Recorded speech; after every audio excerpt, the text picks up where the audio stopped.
Hi, Clayton. My name's Ozzie Lawless. I just had my initial conversation with one of your people, Megan. She gave me this number to reach out to you. I currently own rental property. It's a vacation rental property, which is doing quite well.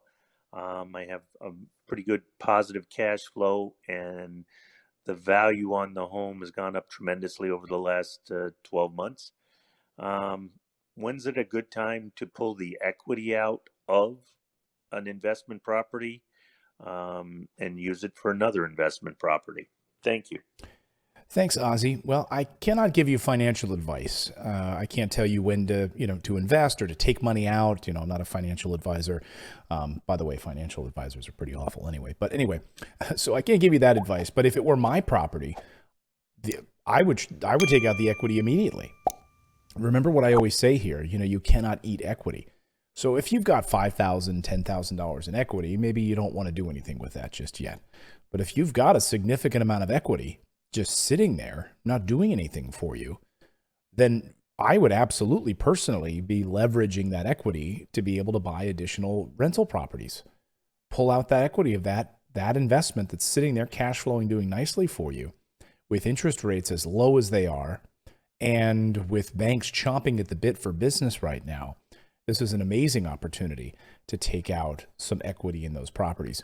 Now, why would I say that? Well, if someone's paying attention right now and doesn't understand why I think that way, again, when you're sitting on equity in a property, it's doing nothing for you unless you leverage it, unless you utilize it. So this house is rented. You have no intention of selling the property. It sounds like it's a great rental. So now you've built up $50, $100, $150,000 in equity because you've paid down the mortgage. And now a bank is willing to put a loan on this property and hand you a home equity line of credit that you can use as a down payment on other properties. So to me, this is one of the untapped resources that people just don't believe they have access to. Now, you're in a unique situation. You've already spoken with our team and spoken with Megan. That's wonderful. And you have a rental property that's performing. For a lot of people, it might be your primary residence, a place that you're currently living in. And you think, well, God, this is not a performing asset. This is a liability. I'm living in this house, and what am I going to do? I have a mortgage. I'd love to get it started with real estate investing. You might have equity in the property you live in. And that's kind of a roundabout way of taking a liability, which is a home you live in, and converting it to a bit of a performing asset, because now you can pull the equity out of your primary mortgage, primary house, take that 50, 60, 70,000 and use that towards a down payment on a great rental property. Now that equity that was sitting there doing nothing for you, nothing. And I really mean that. You've got another 15, 20 years on your mortgage and you've built up a nice chunk of equity in the home you're living in. It's not doing anything for you. You cannot eat equity. It's not paying your bills.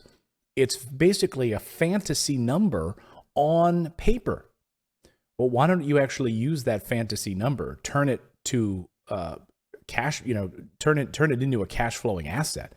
Now take that 70,000 or 100,000. That's 2 down payments on rental properties. Now you're cash flowing thousands of dollars a month from now you own real assets that you use because a bank gave you a home equity line of credit. So Ozzy, I would say, if this were my property, I absolutely would be pulling the equity out as soon as I could, as long as it made sense. If it's 5,000, 10,000, maybe not enough to really work with there. But if you've got a sizable chunk of change, that's just equity sitting there. Get a home equity line of credit, leverage that asset. And that is how the wealthy people do it, right? Wealthy people continue to leverage. Buy until you die. Leverage, leverage, leverage. We are a debt-based economy.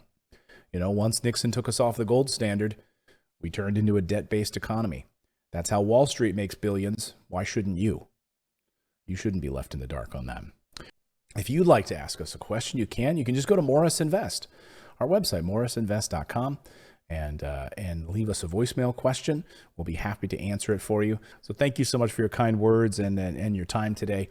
And go out there, take action, become a real estate investor. I believe it's the number one way to create wealth and to preserve wealth. We'll see you next time.